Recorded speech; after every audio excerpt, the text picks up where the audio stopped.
ఆంధ్రప్రదేశ్ రాజకీయ క్షేత్రంలో ప్రస్తుతం అందరి దృష్టిని ఆకర్షిస్తున్న ప్రధాన అంశం భారతీయ జనతా పార్టీ మరియు జనసేన అధినేత పవన్ కళ్యాణ్ మధ్య ఉన్న బంధం.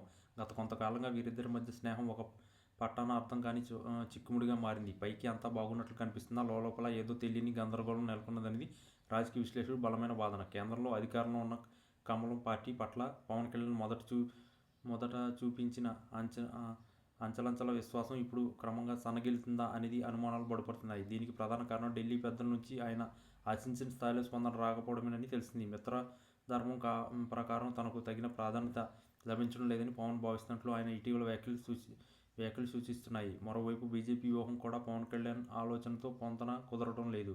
రాష్ట్రంలో ప్రధాన ప్రతిపక్షంగా ఎదగాలని కమల్నాథులు ప్రయత్నిస్తుంటే పవన్ మాత్రం ఓటు చీలకుండా ఉండేందుకు తెలుగుదేశం పార్టీని కూడా కలుపుకోవాలని పట్టుబడుతున్నారు. ఈ త్రిముఖ వ్యూహం బీజేపీకి నచ్చడం లేదనేది బహిరంగ రహస్యం. గతంలో తిరుపతి ఉప ఎన్నికల్లో సమయంలో కానీ, అంతకుముందు జరిగిన స్థానిక సంస్థల ఎన్నికల వేళ కానీ వీరిద్దరి మధ్య సమన్వయ లోపం స్పష్టంగా కనిపించింది. పవన్ కళ్యాణ్ ఒక అడుగు ముందుకు వేస్తే బీజేపీ 2 అడుగులు వెనక్కి వేస్తున్నట్లుగా పరిస్థితులు కనిపిస్తున్నాయి. పవన్కు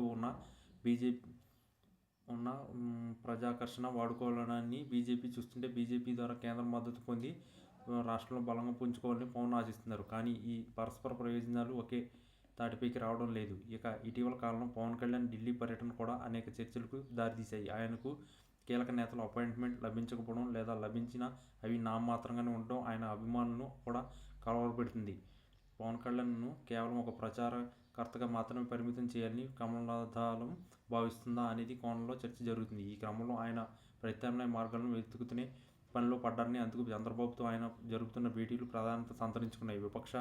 మిత్రపక్షంగా ఉన్నప్పటికీ పవన్ తీరుపై బీజేపీ రాష్ట్ర నేతలు కొందరు అసంతృప్తిగా ఉన్నట్లు సమాచారం. వారు పవన్కు తెలియకుండానే సొంతంగా పునాదులు వేసుకోవాలని చూస్తుండడం వీరి మధ్య దూరాన్ని మరింత పెంచుతుంది. రాజకీయాల్లో శాశ్వత శత్రువులు, శాశ్వత మిత్రులు ఉండరు అన్నట్టుగా పవన్ కళ్యాణ్ కూడా తన రాజకీయ భవిష్యత్తు కోసం కఠిన నిర్ణయాలు తీసుకునే అవకాశం ఉంది. కమలం పార్టీ తన నిర్ణయాన్ని స్పష్టంగా చేయకపోతే పవన్ తనదైన శైలిలో యుద్ధానికి సిద్ధమయ్యే సూచనలు కనిపిస్తున్నాయి. కేంద్రం నుంచి ఆశించిన సాయం అందనప్పుడు కేవలం సిద్ధాంతాల కోసం వేచి చూడడం కంటే రాష్ట్ర ప్రయోజనాలు ముఖ్యమని ఆయన భావించే అవకాశం ఉంది. మొత్తానికి కమలానికి పవన్కు మధ్య జరుగుతున్న ఈ దోబుచ్చులాట కేవలం అధికార కోసమా లేక రాష్ట్ర భవిష్యత్తు కోసమా అనేది కాలమే నిర్ణయించాలి.